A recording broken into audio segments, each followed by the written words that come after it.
बालासोर के बलांगीर डिग्री महाविद्यालय में सालाना फंक्शन का किया गया आयोजन। बालासोर जिला के नुमाया तालीमी इदारे बलांगीर डिग्री महाविद्यालय में सालाना फंक्शन कायदे कानून के साथ हुआ मुनक़िद। प्रिंसिपल डॉक्टर रत्नाकर सिंह की सदारत पे चल रहे इस तकरीब में बालासोर म्युनिसिपैलिटी की चेयरपर्सन मोहतरमा सबिता साहू ने शिरकत करते हुए अपने स्पीच में कहा कि वक्त का दुरुस्त इस्तेमाल और मेहनत हर छात्र छात्राओं को बावकार मकाम तक पहुंचाती है। मुमताज कलमकार डॉक्टर श्री चंद्र जेना चीफ स्पीकर के तौर पर शिरकत करते हुए कहा कि हमारे आसपास की दुनिया में इल्म और वसाइल की बेशुमार खजाने मौजूद है और अगर उनकी कुंजी हासिल हो जाए तो जिंदगी खुशहाली से भर सकती है। केंद्र साहित्य अकादमी अवार्ड याफ्ता मारूफ कवि बिमल जेना ने अपने स्पीच में कहा कि मादरी जुबान का हर हर माँ के चेहरे की तरह मुकद्दस होता है। अगर नौजवानी के इस बहार जैसे दौर को मादरी जुबान और मादरी वतन के लिए वक्फ किया जाए तो जिंदगी बेहतर और अजीम बन जाती है। मुअज़्ज़िज़ मेहमान कवि और माहिर तालीम मधुसूदन मिश्रा ने बताया कि छात्र छात्राओं की जिंदगी मुख्तलिफ किरदारों से कैसे बावकार बन सकती है। ओडिया के उस्ताद डॉक्टर सारंगधर त्रिपाठी ने मेहमानों को स्टेज पर आमंत्रण किया, जबकि साइंस के टीचर प्रबोध कुमार पति ने वेद पाठ किया। कॉलेज के छात्राओं ने इस्तिकबालिया गीत पेश किया तो वहीं साइंस की टीचर सूची महांती ने तमाम मौजूद लोगों का शुक्रिया अदा किया। मुख्तलिफ शोबों में नुमाया कारकर्दगी दिखाने वाले छात्र छात्राओं को मेहमानों ने एजाज़ात से नवाजा। दोपहर के बाद तलवा ने सकाफती व तफरीही प्रोग्राम पेश किए। प्रोग्राम को कामयाब बनाने में टीचर्स मनोज कुमार नायक, अजय कुमार महाकोट, सुरेंद्र पंडा, विश्वजीत प्रधान, रूपक बेहरा, संजय दे, प्रहलाद कंवर, प्रभात स्वाई और मैडम तनुश्री पोथाल, मनस्विनी दास, नमिता दत्ता, गोपाली दास, मोनालिना दास, इप्सिता पात्रा, प्रियंका पात्रा, प्रीति रेखा पात्रा, संतोष पंडा, सत्यवर्तो शामोल, हरे कृष्ण बारिक, सुशांतो दास, देवाशीष दास और रत्नाकर बेहरा वगैरह ने अपना अपना योगदान पेश किया। स्वागतम स्वागतम स्वागतम स्वागतम सारे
एटी फकीरमोहन जन्म होते ये राधानाथ ये माटी पवित्र होती रवींद्र मोहन दास ठू आरंभ कर मनोज दास पुण्य माटी हिसाब से ये बलांगीर महाविद्यालय जो स्थान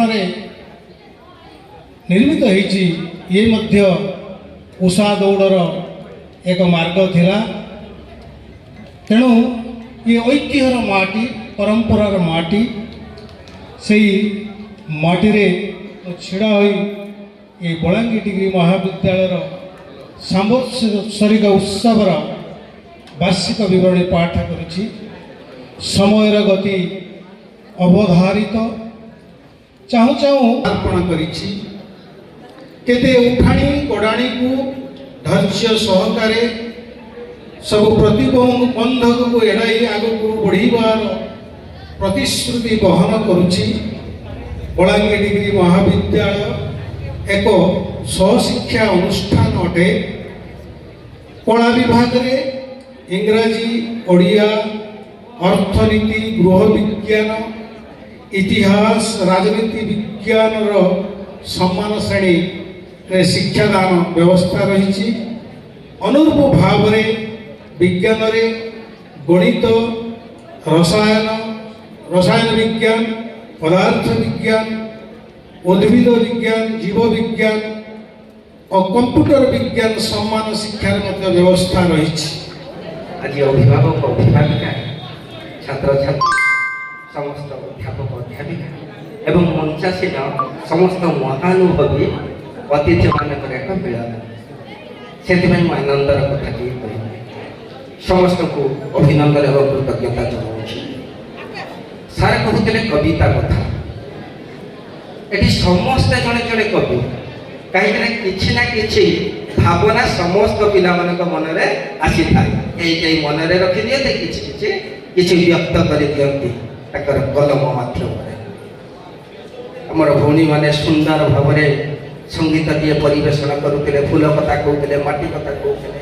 ଆଜି ଦିନରେ ଆଜି ଯେଉଁ ପାଳନ କରାଯାଉଛି ଚାରିଆଡ଼େ ବ୍ଲାକ୍ ଡେ, ମାଟି ପାଇଁ, ଭାଷା ପାଇଁ, ରତ୍ନାକର ସାର୍ ପଢ଼ୁଥିଲେ, ସେଥିରେ ମଧ୍ୟ ସେ ବ୍ୟକ୍ତ କରୁଥିଲେ। ସେଥିପାଇଁ କହିବି, ବହୁତ କଳେ ଓଡ଼ିଆ ପୁଅ, ମୋ ବାପା ବି ଓଡ଼ିଆ, ମୁଁ ବି ଓଡ଼ିଆ, ଛିଣ୍ଡିବନି ସୂତା ଖିଅ, ବହୁତ କଳେ ଓଡ଼ିଆ ପୁଅ। ଏଇ ମୋ ଜନ୍ମ ମାଟି, ମୋ ଭାଷା, ମୋ ଚାବିକାଠି, ପାଟି ଫିଟିବାଠୁ ଓଡ଼ିଆ କହୁଛି, ଫୁଲି ଉଠେ ମୋର ଛାତି। ନୁହେଁ ମୁଁ ଫିରୁର ପୁଅ, ମୋ ଭାଷା ମିଶାମିଶି ନୁହଁ, ନଈ ନାହିଁ କେବେ ନଈବିବୁ ନାହିଁ, ବହୁତ କଳେ ଓଡ଼ିଆ ପୁଅ, ବହୁତ କଳେ ଓଡ଼ିଆ ପୁଅ। ସେଥିପାଇଁ ଏ ମାଟି ନାମ କରୁଛି। କବି ଲେଖକଙ୍କ ଗହଣରେ ବସି ମୁଁ ବି ଟିକେ ଟିକେ ଜ୍ଞାନ ଅର୍ଜନ କରୁଛି ତାଙ୍କ ପାଖରୁ ଟିକେ ଶୁଣି। ଆମେ ଯାହା ଦେଖୁ, ସାଧାରଣ ମଣିଷଟିଏ ଯାହା ଦେଖେ, କବିମାନଙ୍କର ଆଖି ସ୍ୱତନ୍ତ୍ର। ସେ ତାକୁ ସେୟା ଦେଖେ। ସେ ସେଥିରେ ଗୋଟେ କବିତା ବାହାର କରିଦେଇଥିଲେ। ଆପଣ ତ ଜାଣିଛନ୍ତି, ଟ୍ରେନରେ ଯାଉଥିଲେ, କବି ଯାଉଥିଲେ, ଚିଲିକା ଦେଖିଲେ। ଆମେ ତ ରାଧାନାଥ, ଆମେ ତ ଦେଖୁଛୁ ସ୍ୱତନ୍ତ୍ର, ହଁ ନଦୀ ଦେଖୁଛୁ, ଟ୍ରେନ ଯାଉଛି, ଗଛ ଦେଖୁଛୁ, କିନ୍ତୁ ସିଏ ତାଙ୍କ ନିଆରା ଦୃଷ୍ଟିଭଙ୍ଗୀ, ସିଏ ତାଙ୍କର ନିଆରା ଦୃଷ୍ଟିରେ ସେ ବିରାଟମୟ କବିତା ଲେଖିଥିଲେ, ଯେଉଁଟାକି ଆମର ସାହିତ୍ୟ ପୃଷ୍ଠା ମଣ୍ଡନ କରିଥିଲା ଚିଲିକା ତୀରେ। ସବୁ ପଢ଼ିଥିବେ ଆପଣମାନେ ବହିରେ। ତେଣୁ କବି ଲେଖକଙ୍କର ସ୍ୱତନ୍ତ୍ର ନିଆରା ଆଜି ଆପଣମାନଙ୍କର 34ତମ ବାର୍ଷିକ ଉତ୍ସବ। ଏହି ଅବସରରେ ମୋ ସମ୍ମୁଖରେ ଏହି ବିଦ୍ୟାଳୟର ପ୍ରଧାନ, ସମସ୍ତ ପ୍ରିନ୍ସିପାଲ ଏବଂ ଅଧ୍ୟକ୍ଷ ଅଧ୍ୟକ୍ଷା,